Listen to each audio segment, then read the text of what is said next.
Hello everybody, Chris VanMeter here with Jeff Hoogland, and we are back for the next installment of our Hex Shards of Fate Primal Dawn set review. We've gone through 4 of the shards, and now we're going to go to one of my favorite shards in all of the game, Wild. There's been some really sweet cards so far that we've reviewed. Limited looks like it's going to be fun. There's quite a few cards that are going to change the face of Constructed, which I'm pretty excited for. And there's some really cool cards in Wild, so let's jump right into one of my favorite cards, Artisanal Cheesesmith. 3 costs, double Wild threshold. It's a 2/3 lethal. At the start of your turn, create a random cheese and put it in your hand. And when this deals damage to an opposing champion, each cheese in your hand ferments, getting cost -1. So let's go ahead and take a look at what the different cheeses are, so we can get a little better idea of what exactly we're getting when we play this card. So there's a Cheese Goliath, which is a 10 cost, 7/5 Crush Steadfast. That's a big daddy. And you got to remember, like, even though the cost looks prohibitive on this card and the rest of these cards, you're drawing them for free every turn.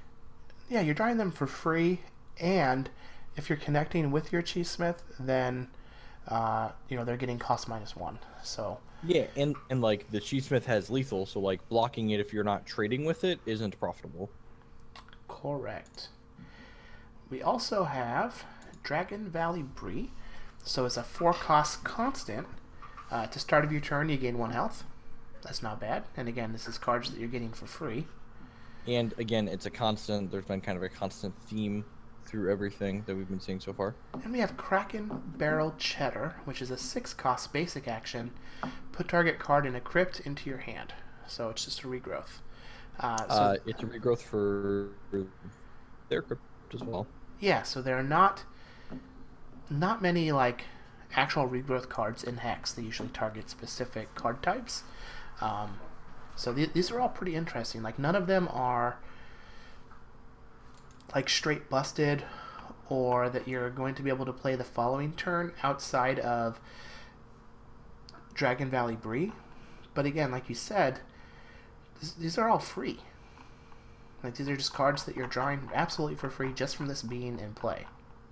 Yeah, not to mention, again, like we talked about cards like this, you want to think about it, is this card playable just based on its stats, not the additional text on it? And like a 2/3 lethal for 3 is not unreasonable on its own. Yeah. Now, one question I want to ask is, why does this guy have lethal? Like, does he get like cheese farts real bad? Is there something wrong with the cheese? You got to cut the cheese, man. There's a knife in the picture. You do. You got to cut the cheese. So Artisanal Cheesesmith, this is going to be a bomb in Limited, and I think it's going to be an extremely playable card in Constructed. Just oozing with cheesy value. Here we have Arendelle Sentinel, 7 cost, double Wild threshold, 3/3 speed. When this enters play, another target troop you control gets +2/+2 for each elf you control this turn, and that troop gets crushed this turn. So it's just a 7 cost, 3/3 speed, but when it enters play, you get to pump up another troop at least +2/+2 since you have an elf, and it gets crushed. I think this card is just way too overcosted to see play in Constructed, but has the potential to be pretty busted and Limited. Yeah, and a lot of the elves and the cards that we looked at above in the Ruby, if there's a Wild Ruby elf deck, gave you benefits when you're playing cards that cost 5 or more. So this is a card that could enable those benefits. Yeah, and it does. There are a lot of elves, so I think this is going to be a pretty sweet card in Limited. And again, trash and Constructed just costs way too much. Bloom Bringer. Here's a legendary 6 cost, triple Wild Threshold, 6/6 Steadfast. Basic, as long as you have triple Wild Threshold, while this is in your hand, you can put 6 troops from your crypt into your deck and play it for free, and other plants you control have +2/+2 and Steadfast. So I'm not sure how impactful this Anthem effect for your plants is going to be, but this is essentially just like a free giant troop if you have 6 troops in your crypt. Yeah, and I mean, you have the Shin Hair theme that's going on, getting a bunch of battle hoppers that, remember, those, even though they're token effects, fill the crypt in Hex. So those are going to be things that you can void to get this guy into play very quickly. Yeah, I kind of wish this guy had Crush instead of Steadfast. but this is just going to be a bomb and limited, just like a snap bomb. And I don't... This is going to... The playability of this card is going to hinge on how important the Anthem effect is, I think, for constructed. Yep. Alright, Briar Harvester. 3 costs, 3/3. When this enters play, create a Briar Legion for each of your troops that died this turn and put them into your hand. Let's see, what are the Briar Legions?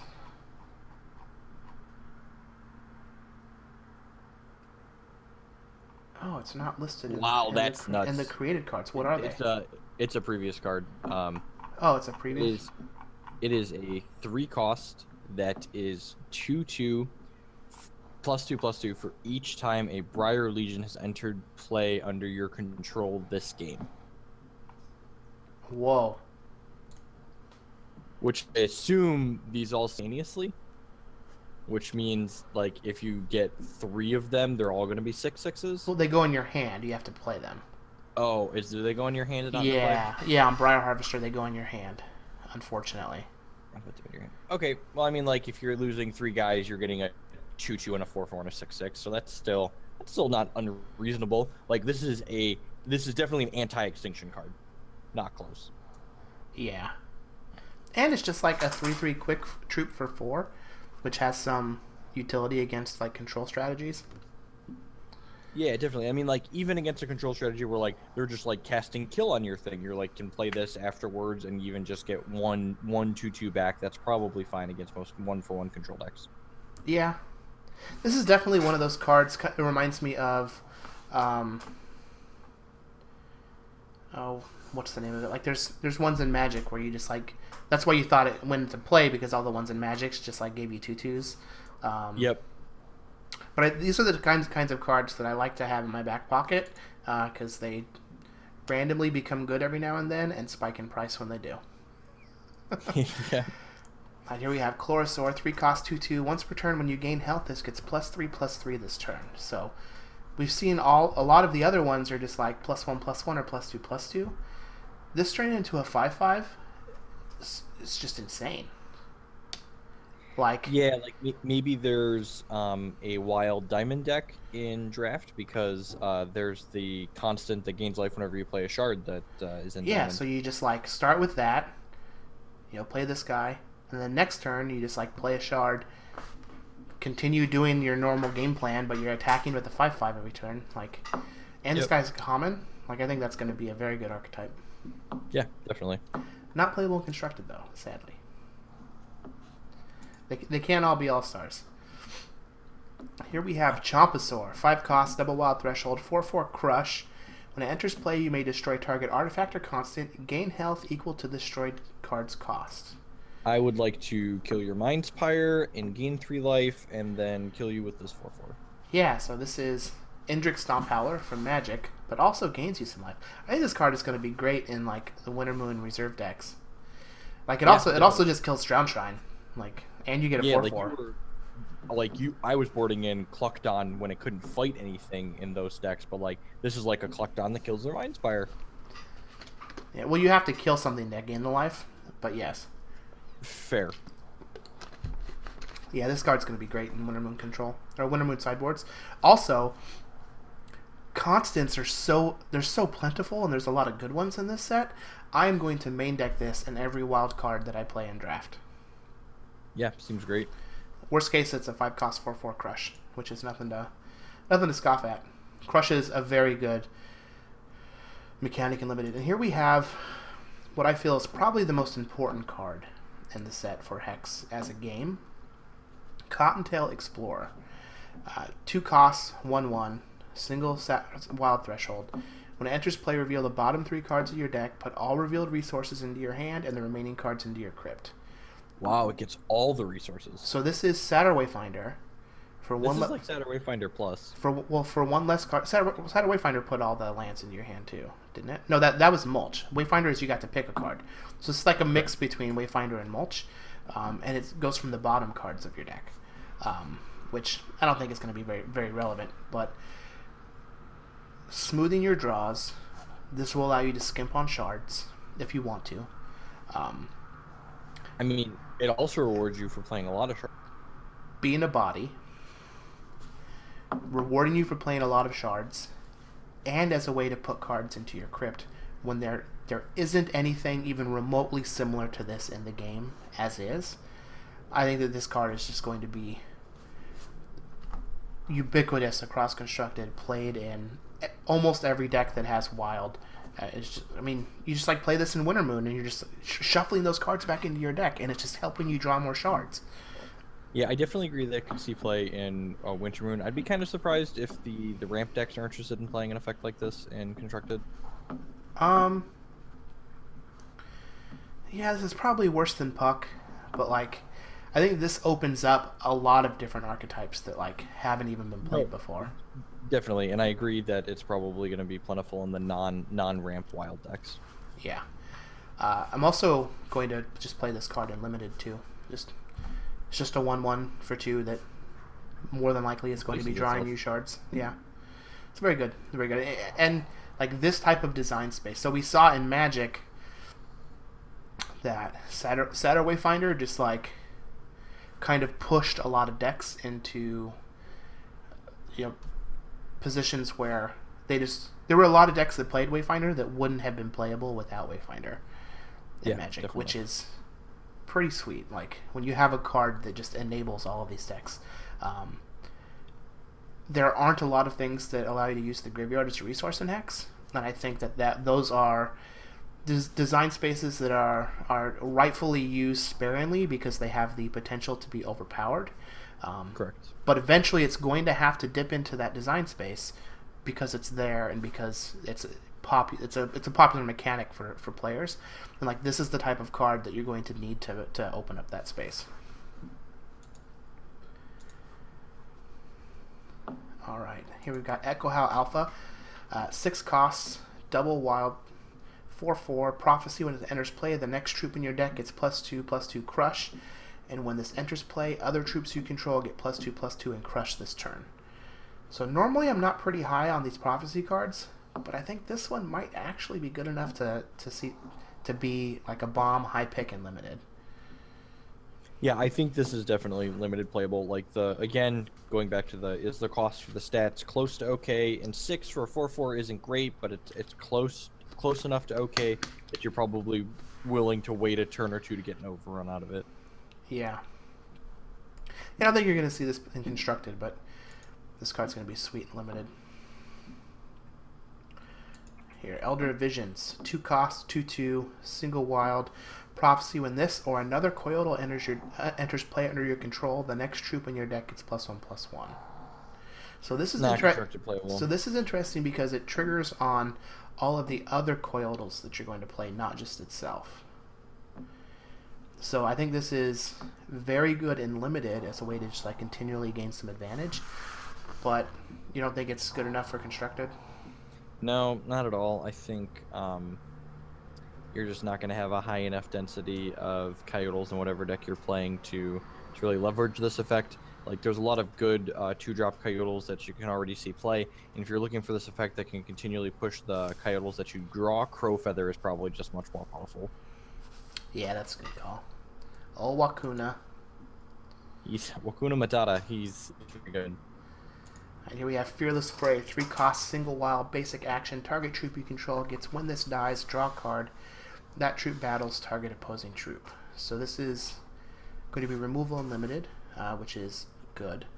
But I don't think this is going to be good enough for constructed. Yeah, I would agree with that. And it's amazing how pushed effects like this would be. If this was a quick action, it would be busted. But as a basic action, it's just not playable. Yep. Alright, up next. Feral Root Archdruid. 2 costs, single wild, 1/2. If you gain help this turn, exhaust it to gain 1 temporary and 1 permanent resource. You can pay 20 and give it +20/+20. Sure. I always have 20 resources laying around, don't you? Well, yeah, duh. You only spent half of that on yourself. Yeah, this is just one of those cards where it's like, I can imagine they're like, hey guys, wouldn't it be cool if? And they're like, all right, yeah, let's see what happens. staple it on there. I feel like See this what's is up. literally never going to happen. Just not going to happen. Now, what's interesting, though, is that I could see you potentially trying to, like, if you were like the green-white life gain deck, then you probably just like take this and play it, along with that chant that gains you life when you gain a threshold, just as a way to try and ramp you. That's fair. Still not going to be happy about it. Yep. Flourishing Growth. 1 cost, single wild. As additional cost to play this, put a troop from your crypt into your deck. Target troop gets +4/+4 this turn. How restricted this is makes it pretty significantly worse than Wild Growth in Constructed. Yeah. Also, I feel like I feel like the blood one is just better, right? Like avoid a troop in your crypt to give another troop -3/-3. Like that's just going to be better than situational pump. Yeah, definitely. And like if you're in a blood wild deck in limited, your graveyard, your crypt is probably already being taxed by a number of the blood cards that you're playing. Yeah. That being said, if you're like mono wild and limited with a bunch of explorers, this card could be good. Fair. Not only as a pump, but just to like put your troops back into your deck. This next card, really. Yeah, so one of my favorite bands of all time is Incubus, and one of their early LPs was Fungus Among Us. 2 costs, single wild. Put up to 4 target troops in your crypt into your deck.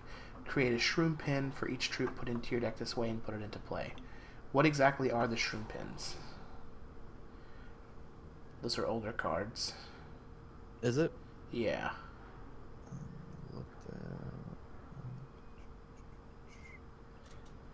SHR Shroom pins. Oh, there's a bunch of them, huh? Oh, is it a random create? Just creates a shroom pin. Let's see, what are they? You sure that's not a new card? I don't think it is. Let's find out. Oh, I was missing an O. Alright. Shroom. I have a shroom swarm. Yeah, it's not listed here under the created cards. SHROOM PIN. Yeah, I'm not seeing anything on Hex TCG browser. Huh.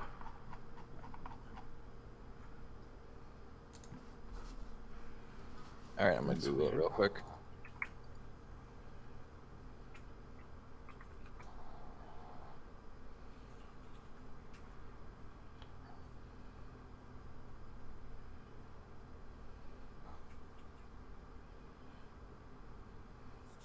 They're just 2/2s.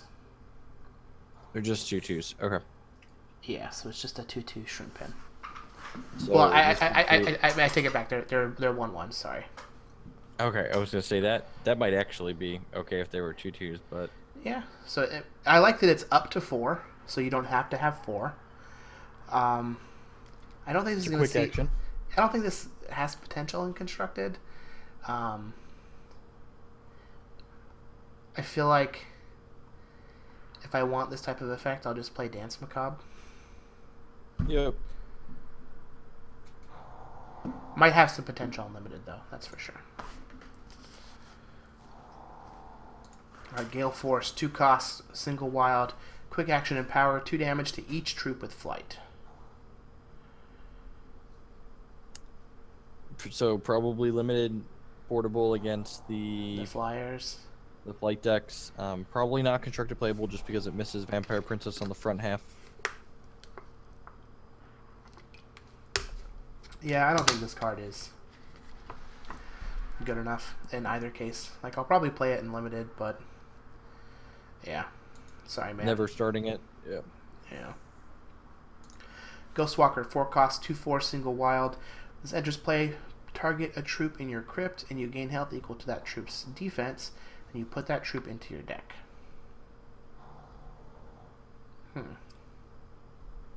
Again, like maybe you're a mono wild draft deck and you don't have anything better to do with the troops in your crypt, but if you're definitely in blood, you probably have better things to do with that resource.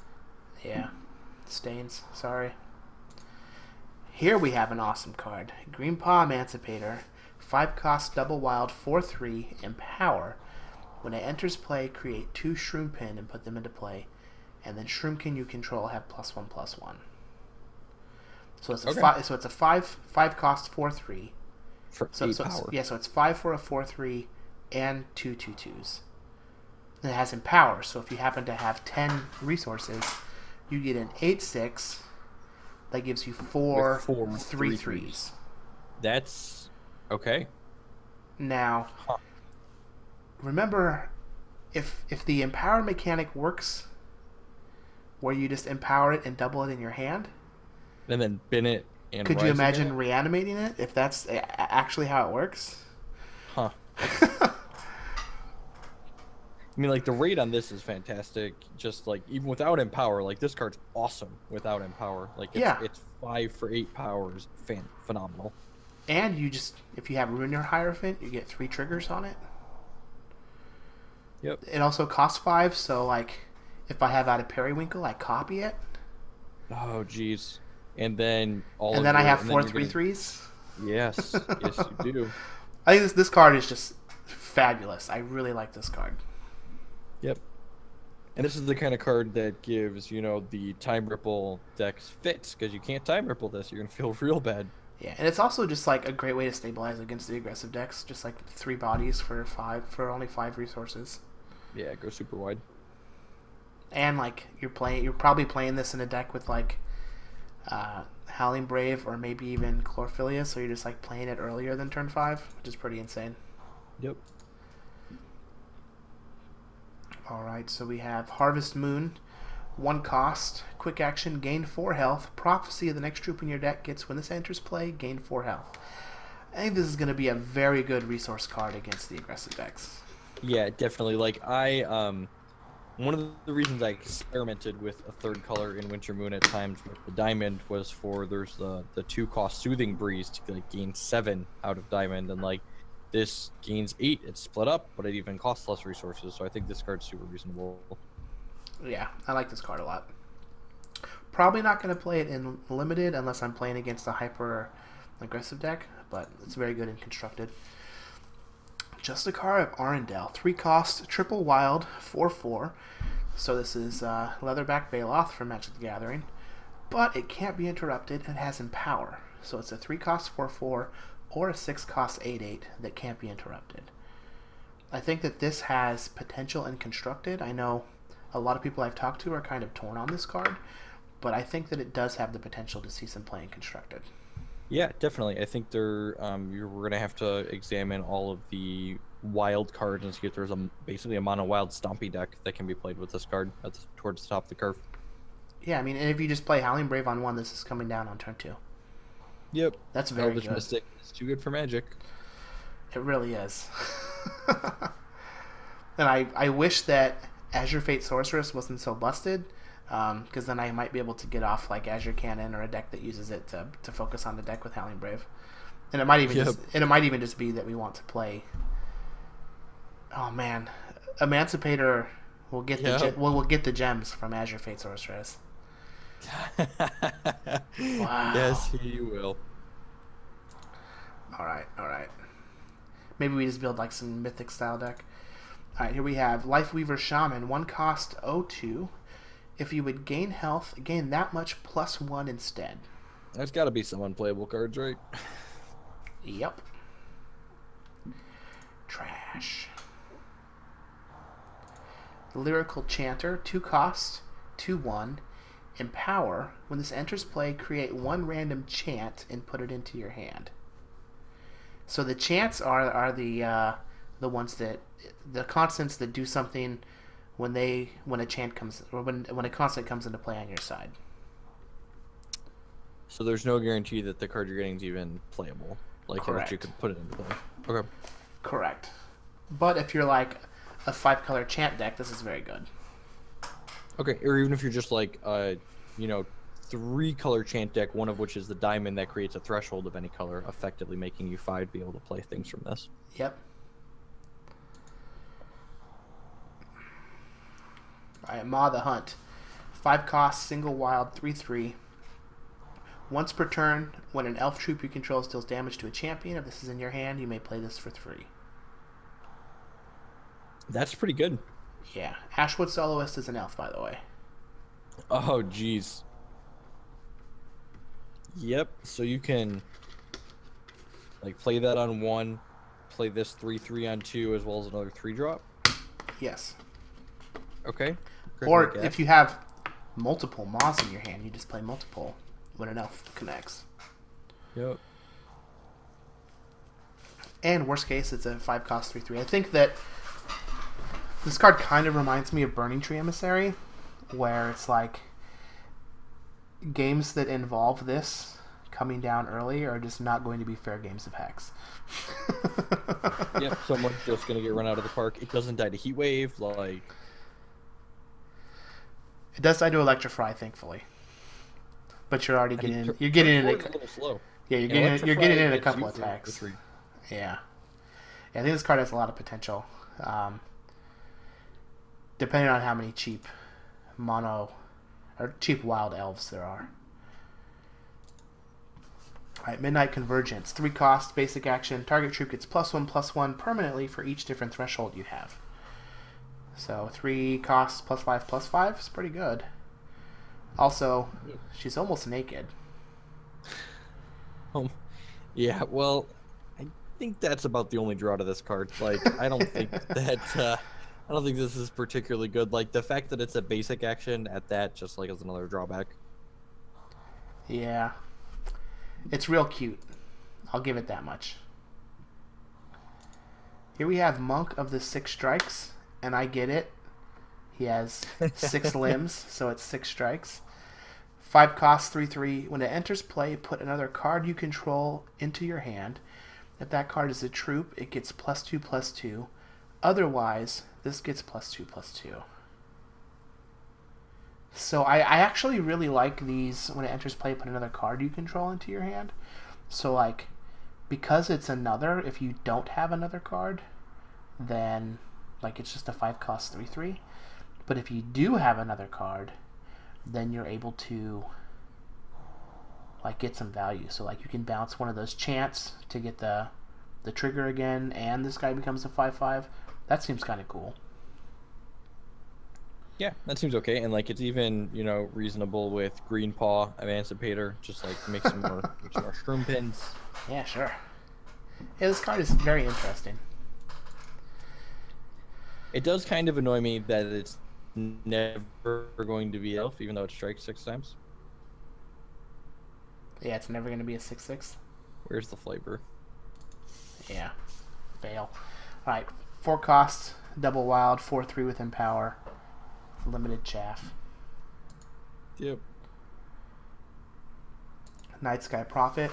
3 costs, double wild, 3/2. Empower. When this enters play, the next troop in your deck gets +2/+1. I mean, if you pay 6, you get a 6/4 that empowers +4/+2.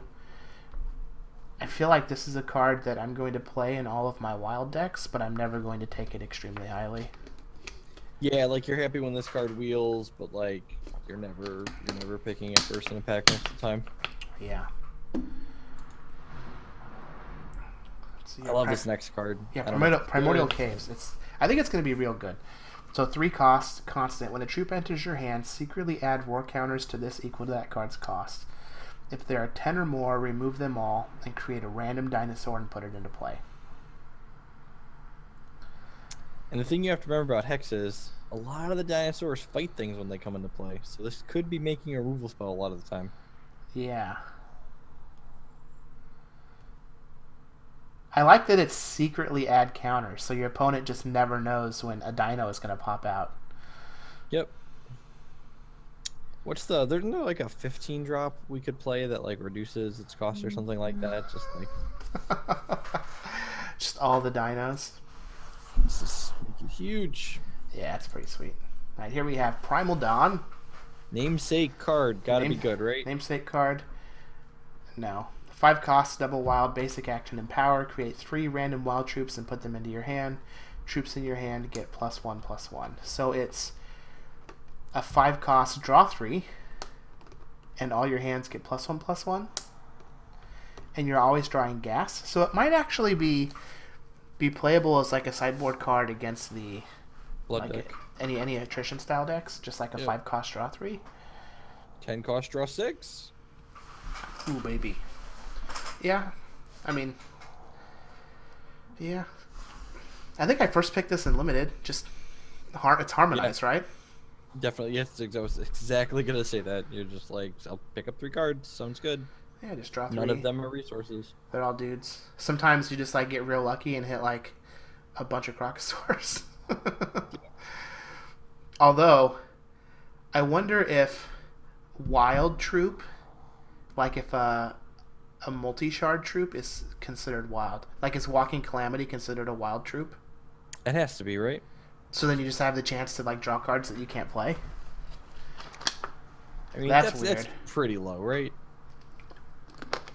Yeah. I suppose there's a much greater number of like mono wild than there are of the dual shards. It'll be interesting to find out, but I think this is just a very expensive legendary harmonize. Yep. Runa or Hierophant. All right, you heard me talk about this card a bunch before. This is going to be a card that is going to be everywhere, so be ready for it. 3 cost, socketable major, socketable minor, 2/2. When another troop enters play under your control, this gets +1/+1.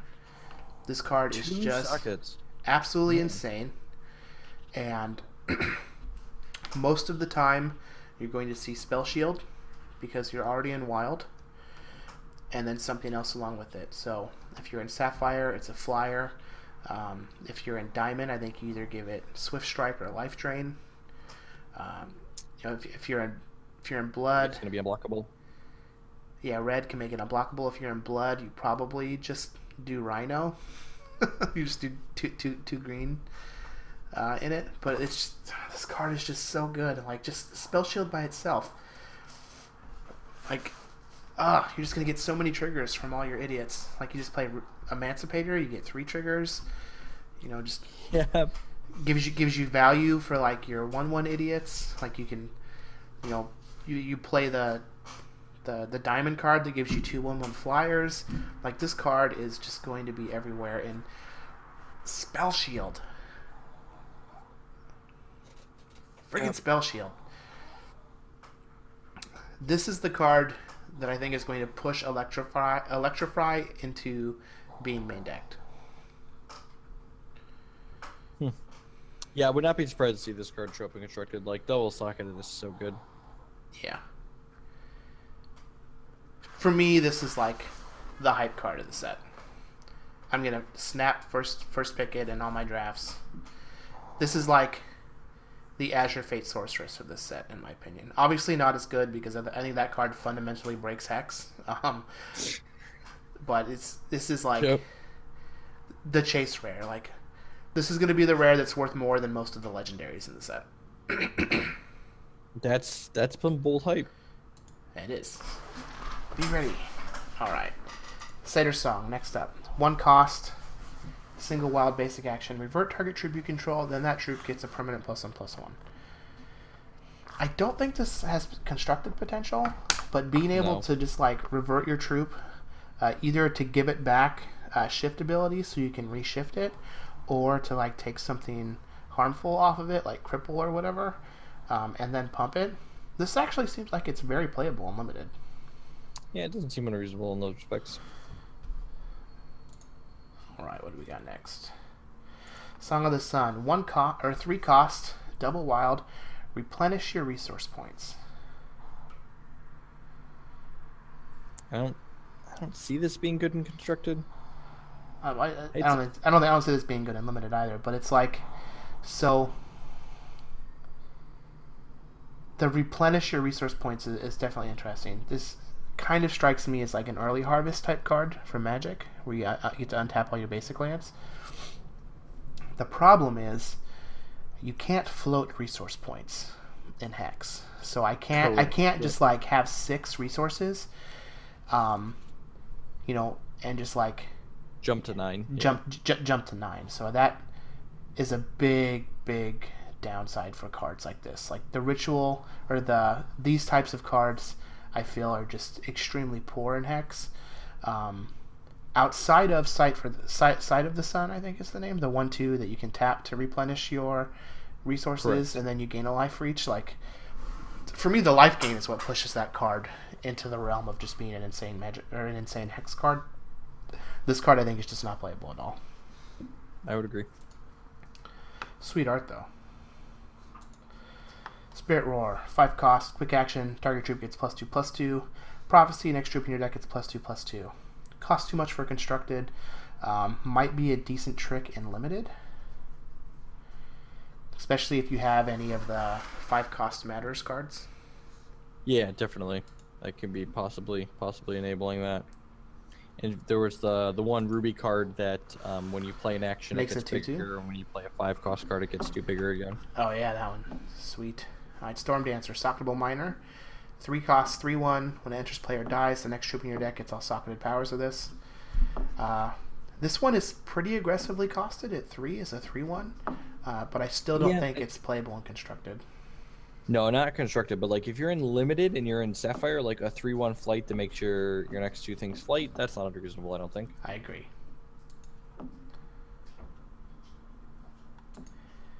Sylvan Bard, 2 cost, 1/3. When you play a wild card, gain 1 health. I don't hate this as a possible reserves card in constructed. Like it has good stats. It's cheap. It buffers your life total a little bit. Like doesn't seem unreasonable in certain matchups. Yeah, it blocks a lot. That's for sure. This is also probably good in like the green-white life gain deck and limited. Yep. Also, this is a pretty combat-ready looking Bard. Just gonna throw that one out there. Alright, you messing around. You don't got a point of power for nothing. Yeah. Right here we have Thorn Twister, 6 costs, 3/4 steadfast. While this is in your hand, it gets cost -1 for each health you gain this turn. This seems pretty sweet if you have like some life drain troops in limited, but I think it's just not constructed playable at all. Yep. Again, art sweet. The art in this set is fabulous. Yeah, definitely. I know that one of the things they were waiting on for the release for a little while was the artwork, and it definitely looks like it was worth the hold up. Here we have Treetop Guardian, 3 cost, 1/3 Skyguard in power. So it can be a 6 cost, 2/6, which blocks basically everything. I feel like this is not constructed playable, but it's going to be in plenty reserves in draft. Yep. Again, they can't all be Runa or Hierophants. Or Trotting Buffaloes, come on now. Here we have Trotting Buffalo. It's a 2 cost, 2/3. So most of the Buffalo we've seen before are just like all 3 cost 2/3. But this is a 2 cost double wild 2/3. Still not good enough to see play. In fact, God, you even got power creep and it's not good enough. In fact, I think that if it was like a wild 2 cost 3/3, it's on the cusp of playability. Watch Wolf go home. Yeah, I mean, power creep. So like because we are as players and Hex's designers already have the knowledge that have been garnered over 20 years in Magic, we kind of get to bypass all the parts where like getting to the point where Watch Wolf is extremely powerful, because it was at one time. It was like, oh my god, you know, like a 3-mana 3/3 even though it was 2 colors. So it's kind of exciting that we get to see all these splashy cards, but also kind of sad that we don't get to just like be in the dirtle area of the TCG when the game is just still trying to learn itself. Yep. Again, Trotting Buffalo. I'm not going to be playing that. Next we have Verdant Chant. So 4 costs, single wild. When a constant enters play under your control, create a wild child and put it into play. What are the wild childs? Pretty sure it's just a 2/2. I remember Christie's. Christie's like, yeah, it's literally just a 2/2. Okay. That's not bad. So like you get a 2/2 when you play it, and all subsequent chants or constants give you 2/2s. Yep. And it's a So common, the second I one gives believe. 4 power each, so like. And I believe it's a common. Yep. Yeah, these chant decks are going to be sweet. I like the design on this next card a lot. Trufflehead, 2/2 for 2. When this enters your crypt, it gets +4/+4. Yeah, I mean, if you like ever Winter Moon it back, that's kind of cool. Yeah, it's definitely got potential there. If there's, you know, a Reanimator style deck, this is something you can play early and trade off and then bring back as a 6/6 later to beat down. So it's something you don't have to cheat into your crypt, but it'll just be there because it traded with something in combat early. Yeah, definitely interesting design. And it's just a grizzly bear. Here we have a sweet Here's ramp the truffle. card. Here we have a sweet ramp card. So Wellspring, double wild threshold. It's an XX card. You gain X permanent resources. And you gain X wild threshold. So for 2, I think this card's really good. So for 2, it's Chlorophylla Without the temporary resource. without the temporary resource. For 4, it ramps you twice. So it's Explosive Vegetation. Which is playable. Which is real sweet. And again, the flexibility, like the fact that both of those cards are playable on their own, and then factor in the flexibility, and this card's phenomenal. Yeah, I like this card a lot. Especially if you're wanting to ramp. Yeah, this is sweet.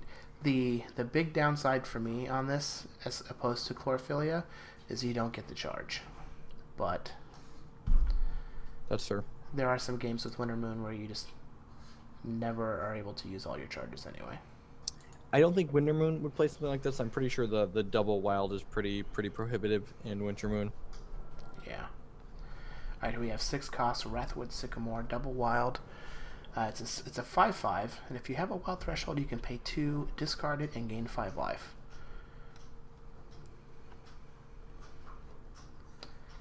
Constructed playable. Yeah, it's not constructed playable. I'll probably play this in some number of my limited decks, but I'm not going to be happy about it. Like, just gaining 5 life while discarding a card. Like, I wouldn't pay just 2 costs gain 5 life. Yep.